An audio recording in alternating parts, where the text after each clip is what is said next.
Who is Helen of Troy? A woman whose beauty sparked one of the most famous wars of antiquity, or a pawn in the hands of the gods? This question has intrigued humanity for thousands of years. Today, we will turn to ancient texts to try to shed some light on this mystery. Subscribe to the channel, give it a like, and let's get started. On one side, there is scorched earth, the remains of fortress walls, and arrowheads that archaeologists are extracting from the 7th layer of excavations at the Gisarlik Hill, the presumed site of Troy.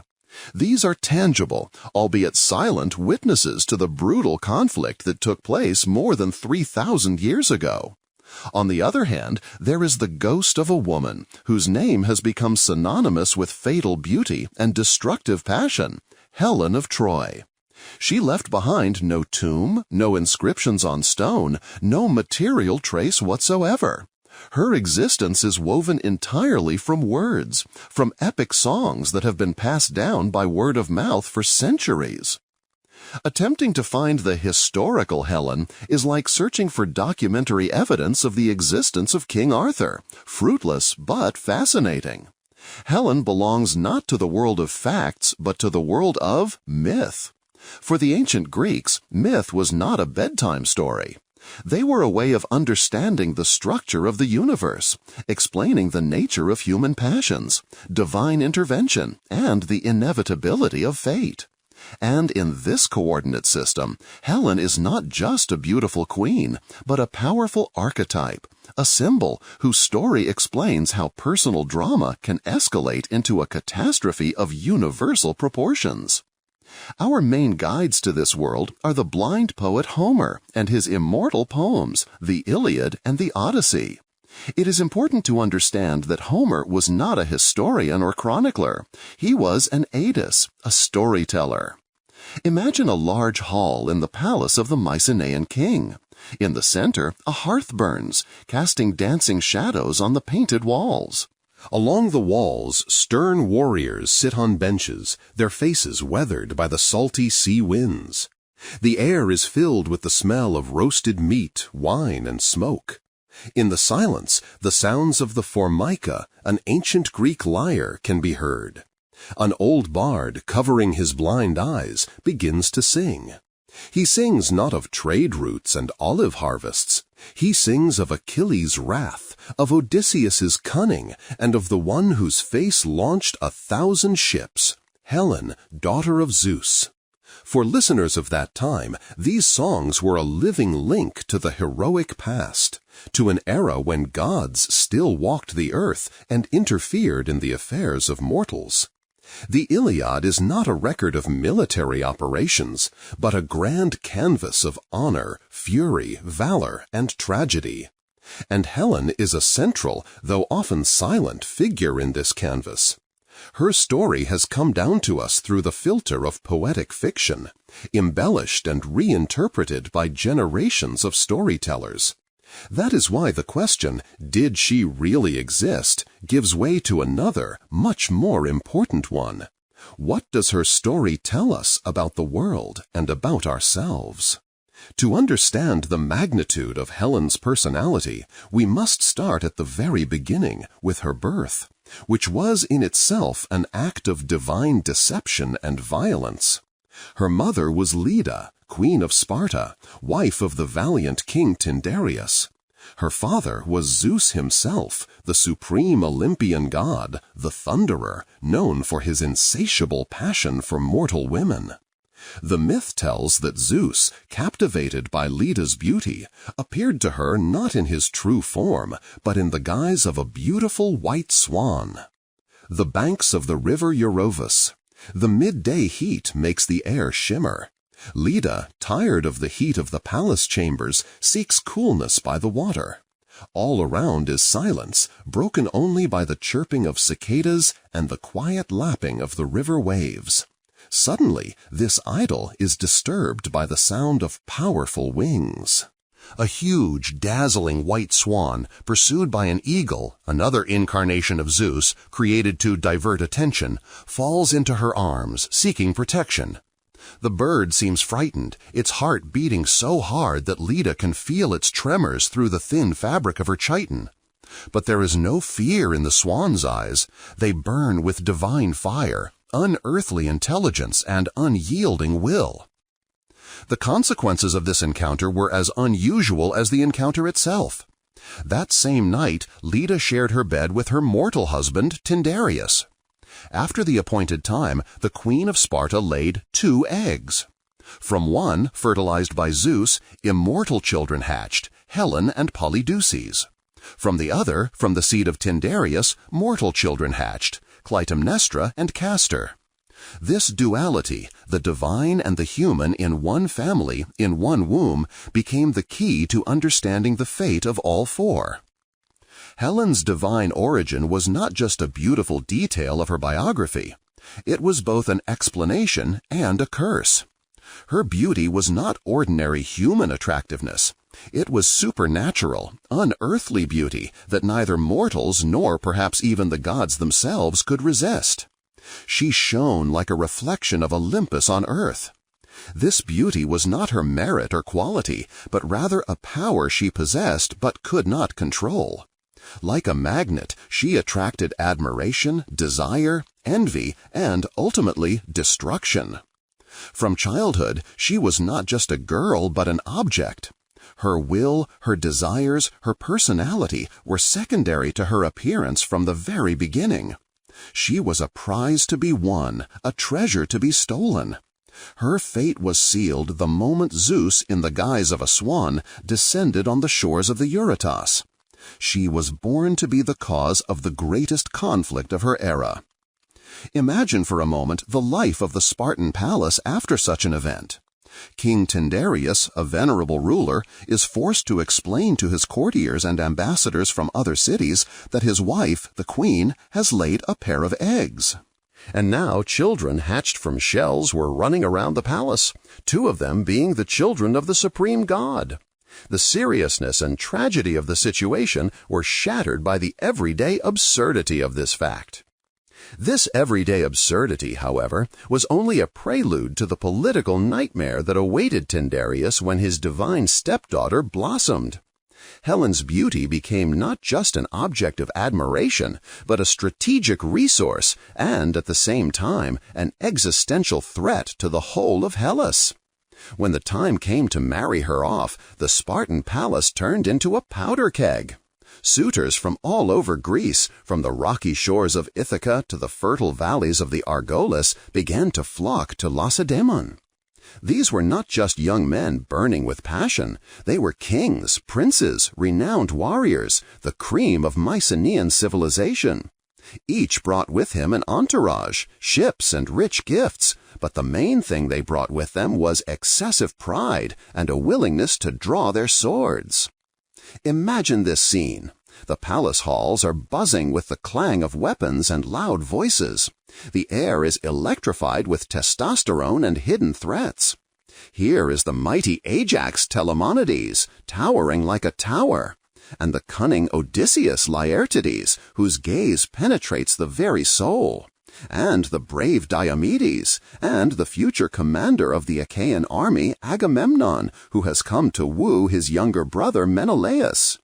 Each of them is a ruler in his own kingdom, accustomed to commanding and not tolerating refusal. Tyndareus found himself in a hopeless situation. To choose one meant to make dozens of mortal enemies. The rejected suitors, offended in their best feelings, would immediately unite against the lucky one and his father-in-law, and Sparta would be wiped off the face of the earth. The war over Helen could have started long before Paris's arrival, right here, on the doorstep of her house. It is at this moment that intelligence, not force, comes into play. Odysseus, king of poor and rocky Ithaca, understood perfectly well that he could not win in a contest of wealth and influence. But his greatest asset was his cunning and ingenious mind. He approached Tyndareus with an offer that was both a salvation and a curse. In exchange for help in wooing his own beloved, Penelope, Odysseus offered the Spartan king a solution to his problem. The plan was simple and devilishly effective. Before Helen made her choice, all suitors had to take an unbreakable oath. They had to swear not only to accept her decision without offense, but also to defend the honor of her chosen husband forever, and come to his aid if anyone encroached on their marriage. To seal the oath, it was not just spoken. A horse was sacrificed, and all the kings, stepping in its blood, pronounced the words of the oath, calling on all the gods of Olympus as witnesses. For people of that era, such an oath was not empty words. It was a sacred covenant, the violation of which entailed the wrath of the heavens, a curse on the entire family, and eternal shame. Tyndareus was saved. The political crisis was averted. But the price of this salvation was the creation of a legal mechanism that, years later, would turn Menelaus's personal drama into a nationwide war. Odysseus's cunning, intended to extinguish one fire, actually planted a time bomb under the whole of Greece. The choice fell on Menelaus. Why him? Myths are silent about Helen's true feelings. Perhaps her choice was merely a formality, ratifying her stepfather's political decision. Menelaus was neither the strongest, nor the smartest, nor the most handsome of the suitors. But he was the brother of Agamemnon, king of the gold-rich Mycenae, the most powerful ruler in Hellas. This marriage was not a union of hearts, but a dynastic alliance that strengthened the power of the sons of Atreus throughout the Peloponnese. Helen, a divine child, became a bargaining chip in the great political game of mortals. Her life in Sparta flowed steadily and probably predictably. She became queen, mistress of the palace, and gave birth to a daughter, Hermione. Outwardly, everything was fine. But one can only guess what was going on in the soul of a woman whose appearance was her main function. Was she happy with the good-natured but perhaps not very deep Menelaus? Or did her divine nature languish in the golden cage of Spartan life, among rough warriors and routine rituals?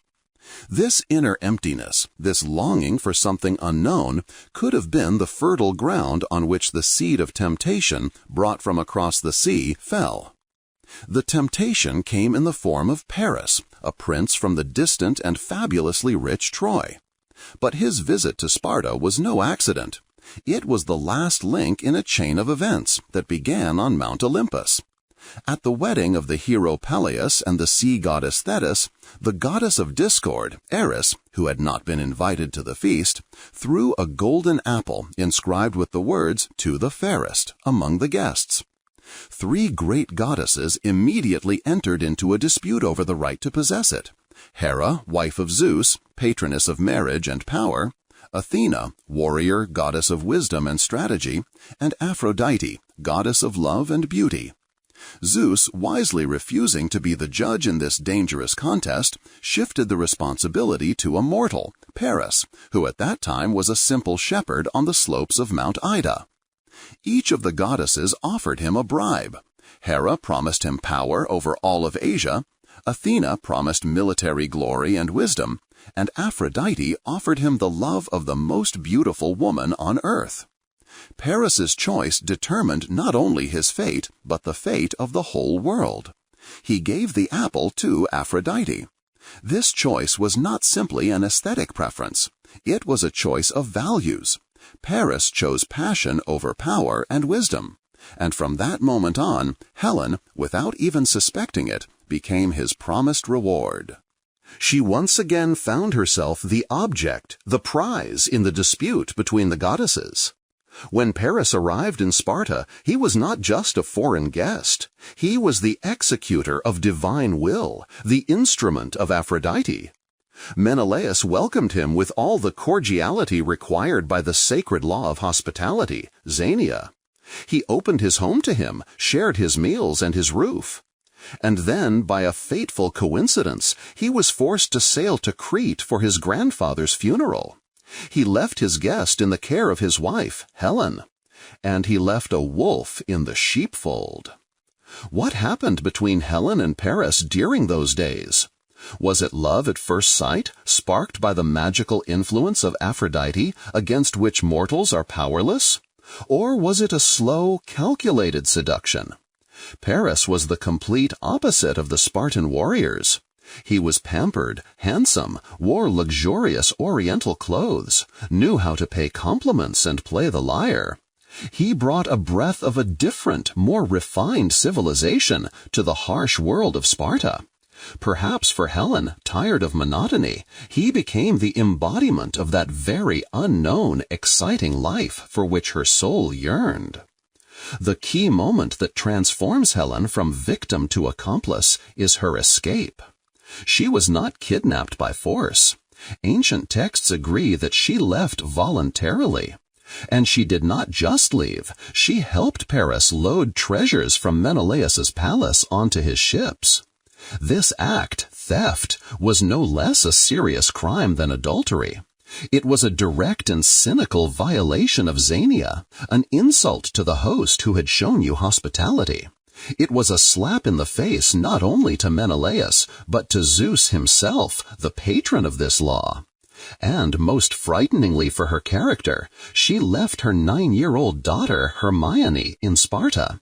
She traded her duty as a mother and queen for her passion for a handsome stranger. At this point, the scales tip decisively in favor of her guilt.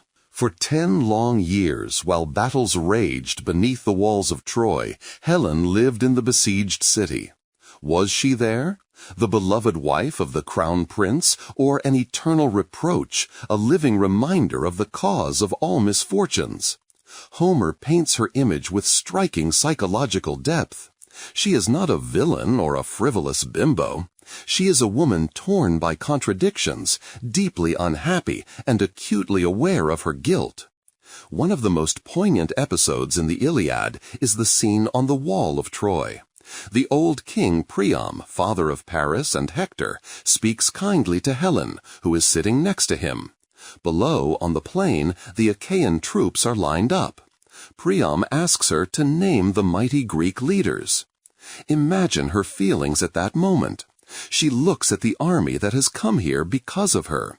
She sees the men who were once her suitors, her husband's friends, guests in her home. And now they have come to kill and die. And next to her sits an old man who has already lost many sons in this war. And he does not blame her, but speaks to her kindly, as if she were his daughter. You are not to blame, he says, but the gods are to blame for everything. But Helen herself cannot forgive herself. Calling out to Odysseus, she adds bitterly, "My brother-in-law, you shameless bitch, you are to blame for all this misery." She constantly calls herself a bitch, shameless, dog. This stream of self-abasement is not coquetry. It is the cry of a woman trapped in the consequences of her choices. She despises Paris for his cowardice when he avoids a duel with Menelaus. She admires the nobility of Hector, who is the only man in the city who has never reproached her with a harsh word. She longs for her first husband, her abandoned daughter, her homeland.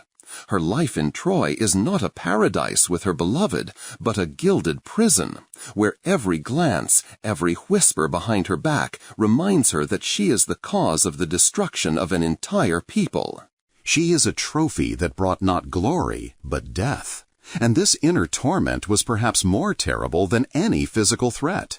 She sees the world collapsing and understands that she herself is at the center of this collapse. But was this inner torment the only reality? Or is it just one of the masks that ancient authors put on Helen? To get closer to the answer, we need to consider the power behind Paris, the goddess Aphrodite. For modern man, divine intervention is a metaphor. For the ancient Greeks, it was a reality as unshakable as the change from day to night. Aphrodite's power over mortals was absolute. It was not just the power of attraction, but a spontaneous, irrational madness that was impossible to resist. When the goddess breathed passion into a person's heart, their own will, their mind, their sense of duty evaporated like dew under the scorching sun. Did Helen have a choice when faced with a force that even the gods bowed down to? Perhaps her escape was not an act of free will, but a state of affect, a divine derangement. In this light, she is the first and foremost victim of the goddess's dispute, a tool used by Aphrodite to fulfill her promise to Paris. Moreover, the story of Helen's abduction began long before the Trojan prince.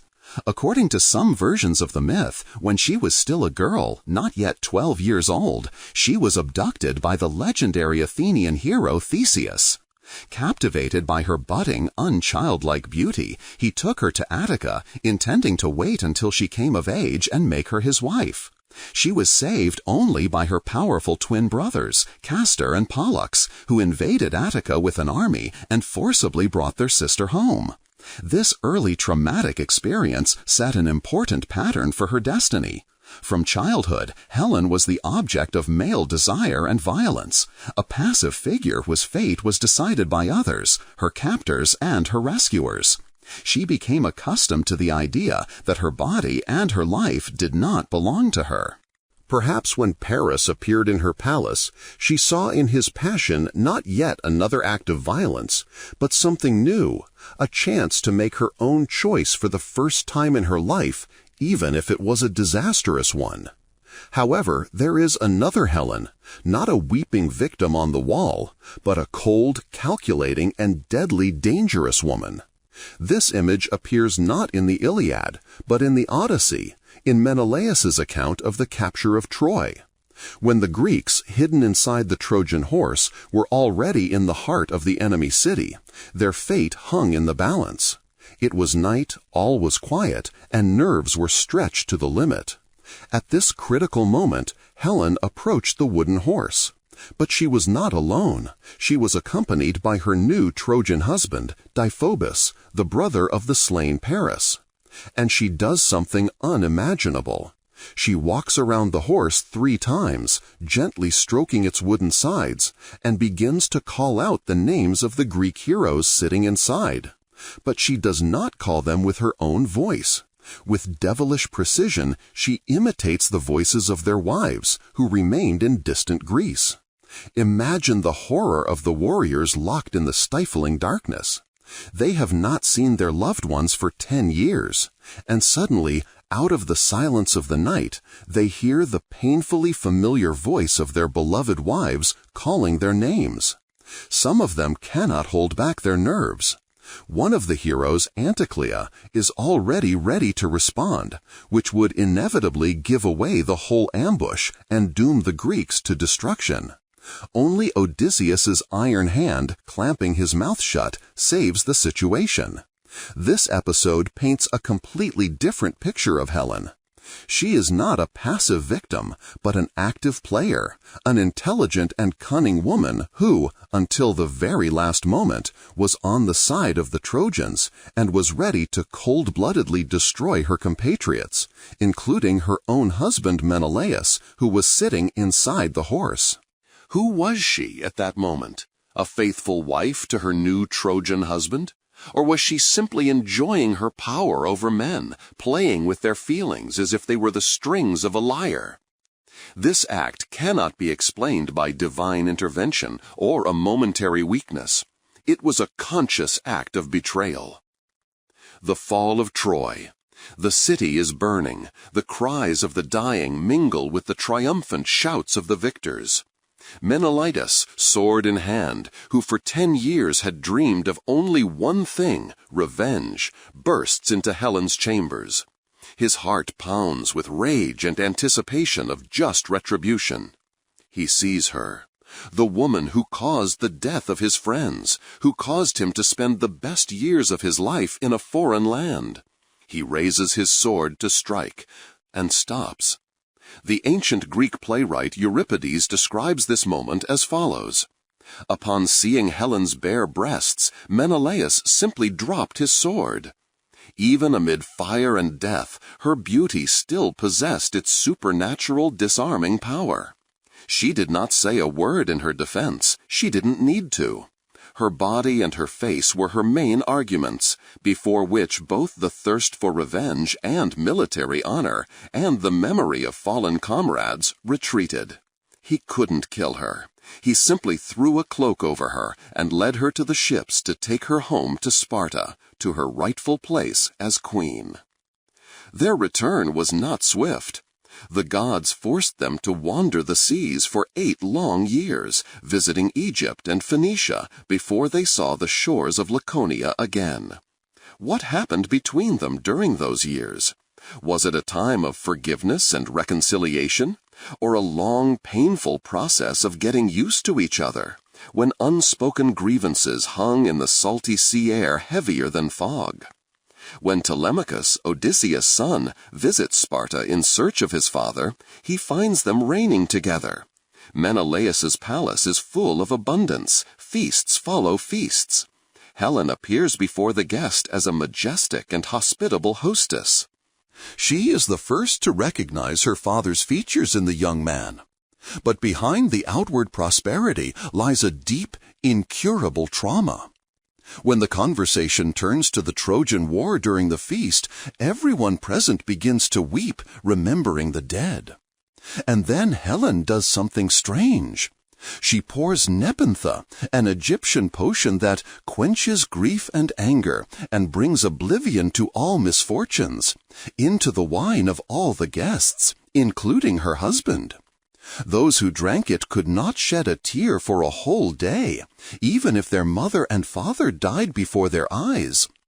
This gesture is more eloquent than any words. Happiness in their family was only possible under the influence of drugs, only through artificial oblivion. They could not forgive and forget. They only learned to suppress the pain. One can only guess how her relationship with her daughter, Hermione, who grew up without a mother and now had to take her back, a woman whose name had become a curse for all of Greece, turned out.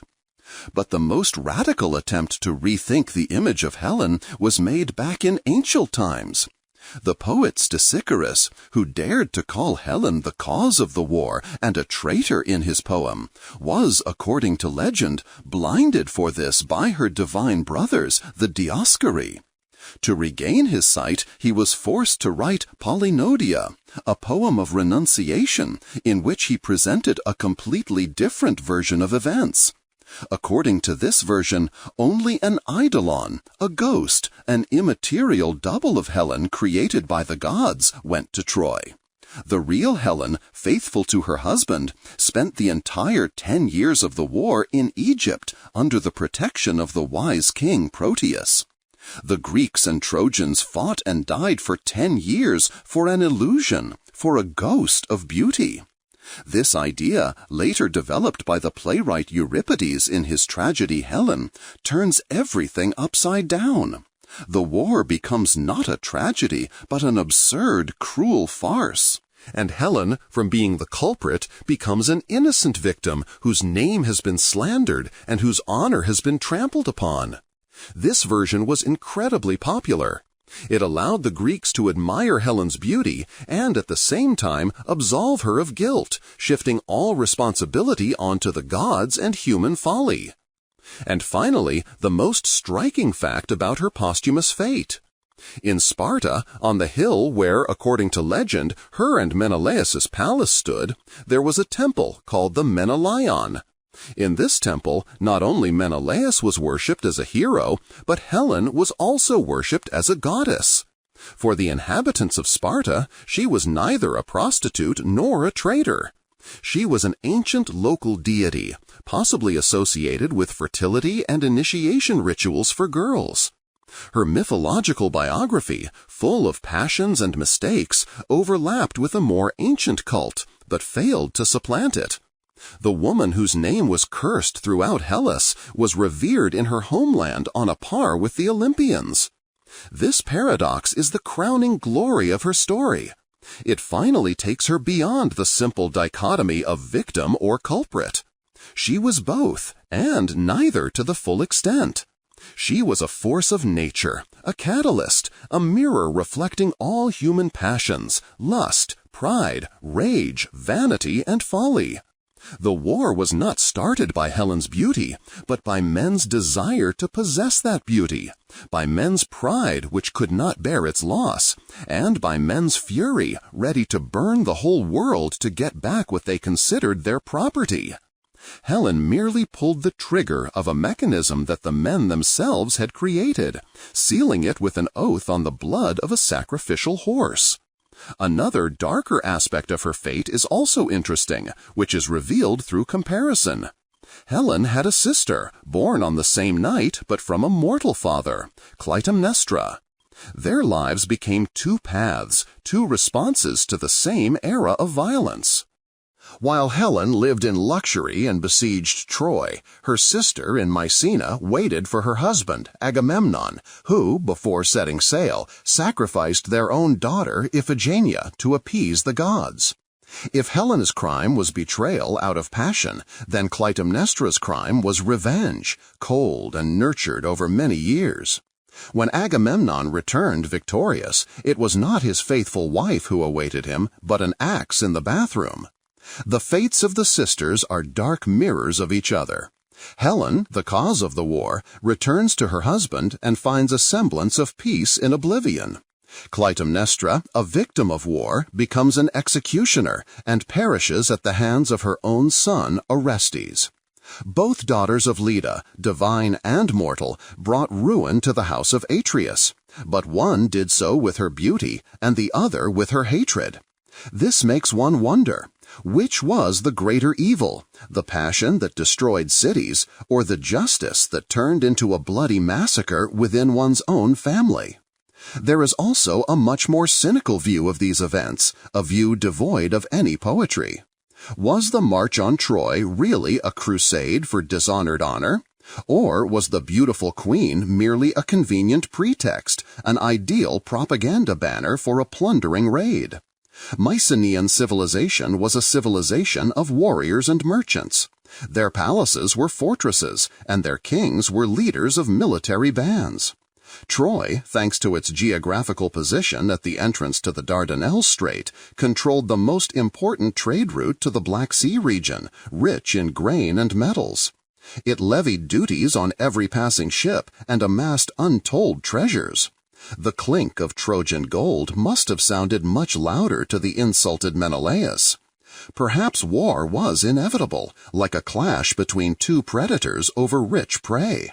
And Helen's abduction was just the spark that ignited the long-smoldering fire of greed.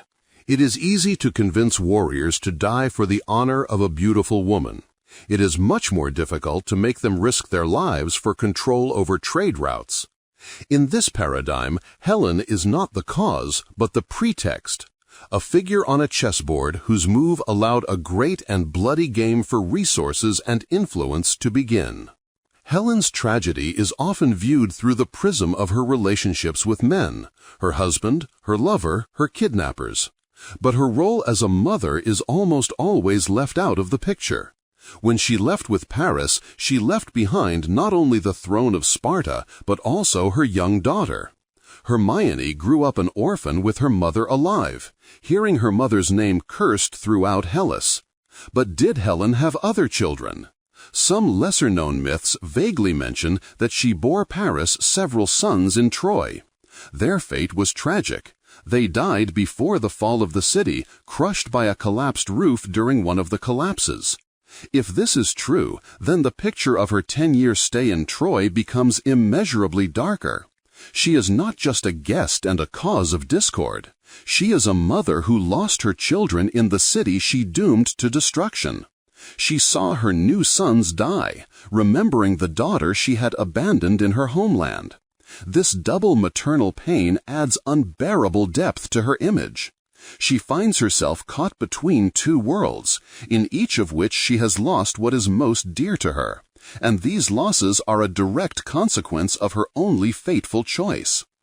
Centuries after Homer, the Greeks, who created philosophy and logic, tried to approach the question of Helen's guilt from a rational point of view. The sophist Gorgias, in his famous speech in praise of Helen, acted as her advocate, consistently proving her innocence. He argued that her actions were forced and gave 4 possible reasons that absolved her of responsibility. First, it could have been the will of the gods, or the decision of fate, which mortals cannot resist. Second, she could have been kidnapped by force, and her body succumbed to violence. Third, she could have been persuaded by the power of words, the words of Paris, because, according to Gorgias, words are a great ruler, capable of working miracles and subjugating the soul. And finally, fourthly, she could have been overcome by love, eros, which he compares to an illness or divine madness that deprives a person of reason. Having considered all four options, Gorgias comes to the conclusion, how can one consider it fair to condemn Helen, who, whether she did what she did out of love, or carried away by speech, or kidnapped by force, or compelled by divine coercion, is innocent in all cases? This speech is not just a rhetorical exercise. It is an attempt to understand the complex nature of human motivation, to recognize that between free choice and coercion lies a vast gray area in which the tragic figure of the Spartan queen dwells. Against the backdrop of their suffering, Helen's fate seems not just fortunate, but provocatively unfair. While the widows of the Achaean heroes mourned their husbands, and Trojan princesses such as Andromache and Cassandra were put in chains as slaves, the woman who was the cause of it all once again donned the royal purple. Her return to Sparta was not a quiet family reconciliation, but a political act full of hidden tension. Every Greek king who returned to his orphaned kingdom had to explain to his subjects why thousands of lives had been sacrificed for a woman whom her own husband had forgiven and restored to the throne. She became a living monument not to victory, but to the absurdity of the entire 10-year bloodbath, a symbol that beauty and divine kinship can cancel any debt, even one written in the blood of an entire generation. And perhaps this destructive essence was inherent in her very name. The etymology of the name Helen is unclear, but one version links it to a root meaning torch, or, even more frightening, to the verb Helene, to destroy, to ruin. It was as if she was born to become the torch that would set Priam's citadel ablaze, and the force that would destroy the heroes of Hellas. She did not simply become the cause, she was it by her very nature, by the very sound of her name. Her tragedy lies not in the fact that she made a choice, but in the fact that by her very existence she deprived everyone else of choice. Helen of Troy remains a symbol of ambivalence. She is both the culprit who made a conscious choice and the victim of divine forces. Her story reminds us of the eternal questions of responsibility and destiny, leaving room for reflection. Thank you for joining us on this journey into ancient myths.